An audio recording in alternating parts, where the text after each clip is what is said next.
Why keep asking? You already know everything. No, Mason, we don't know what the numbers mean. We don't know where they're broadcast from. Right lads, this new zombies information is kind of insane. We already know that Cold War Zombies is gonna link back to the Black Ops campaign and the original Zombies storyline at the same time. And yes, I know to some people that is very confusing to say the least. That's never been tied to the campaign. Nah man, Zombies has always been connected to the campaign.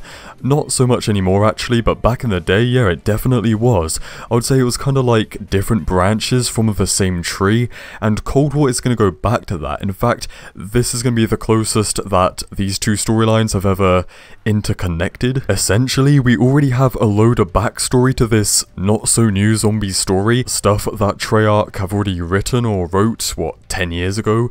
And I know you might be wondering, well, how does Cold War fit into both of these storylines? Well, I think that's where the new information comes from, and this is leaks, by the way, leaks and rumors for the boys. The information is a quick little summary about the mode itself, saying yeah, it's set in the Cold War, but it's going to be an investigation looking back into the experiments that Germany was doing during World War II, so that is stuff like Novagas, 115, zombies, don't forget that detail, and the wonder weapons, all that kind of stuff. Actually, Treyarch themselves do say it's Cold War experiments, but we can explain it. There is definitely a reason why we see Nacht and Toten and German SS uniforms that some zombies are wearing. Like I said, it's backstory, so we can explain this kind of stuff, and believe it or not, in the Black Ops universe, the Cold War, it all starts here. Der Riese, that zombies map, an absolute classic. We all know and love it, but did you know this? There is intel in Black Ops 1 about the Der Riese facility, so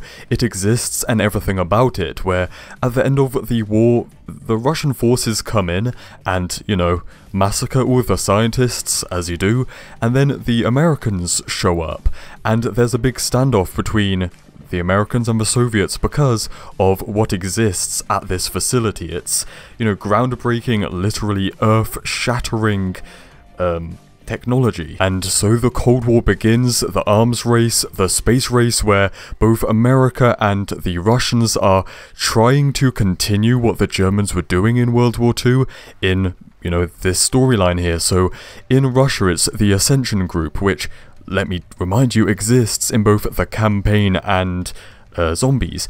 In fact, the Zombies map Ascension, campaign mission Executive Order, and multiplayer map Launch all take place at the one same location, the Baikonur Cosmodrome. And in America you see a lot of this at Area 51 or the Pentagon, which we visit a couple of times in the Black Ops campaign.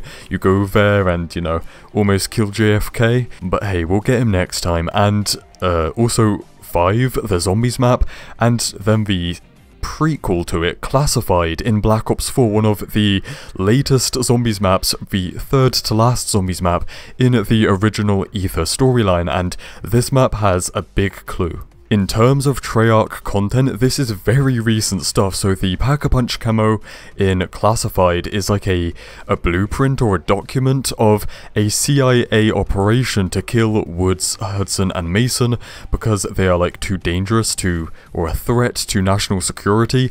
Obviously that mission doesn't succeed, they alive. I gotta say though, that's really random, like it doesn't seem to have much context other than Black Ops' Cold War and Classified also takes place in the Cold War, but apart from that, like, there's just no context to it, and it's like an loose end. Last but certainly not least is Reznov in Zombies. Gorod Krovi in the spawn room, there's like a sign from him, "Vengeance is mine," from Viktor Reznov, and you know, this map takes place in the Battle of Stalingrad, and the first time we ever visit this is Vendetta, the mission in World at War, where we first meet Reznov, so it's just a bit of a callback, but at the same time, when it's Zombies, you know, the community picks up on this stuff and is gonna make a big deal out of it, so Reznov exists in Zombies too. And I mean, lads, just look around at this map, dragons also exist in World War II Stalingrad. Yep.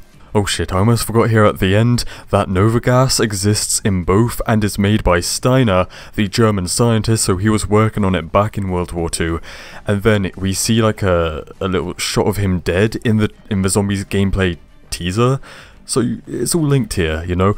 later on, the campaign and zombie storylines definitely went in their own directions, both eventually falling off a cliff. You know, in Black Ops 4, man, campaign doesn't even exist, but we're going back to this kind of stuff. I've shown you all the big links here that do exist, and it's, you know, written by Treyarch, and now they're going back to this kind of stuff just 10 years later, so it's all relevant information, I guess. So stay spicy, and I will see you in the next one. Cheers.